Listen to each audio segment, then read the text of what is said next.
I was just a 16-year-old kid working at McDonald's, and honestly, my boss hated me. No matter what I did, he'd say, "Kid, you're slow. You'll never last here." But the worst part of the job wasn't him. It was the stupid ice cream machine. It was broken almost every day, and customers would yell at me like I personally unplugged it.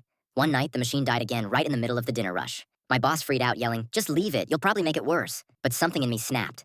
I was tired of feeling useless, tired of getting blamed. So after closing, when everyone left, I stayed behind and opened the machine. I had no clue what I was doing, but I had YouTube, stubbornness, and a phone flashlight. I cleaned the clogged pump, replaced a loose O-ring, and reset the cooling module. It took me 3 hours. At 2 a.m., I held my breath, pressed the power button. It hummed back to life. Perfect soft serve out like liquid gold. The next morning, customers cheered that the machine finally worked. My boss stressed up to me. Red-faced, I thought he was about to fire me. Instead, he grumbled, "Kid, how'd you do it?"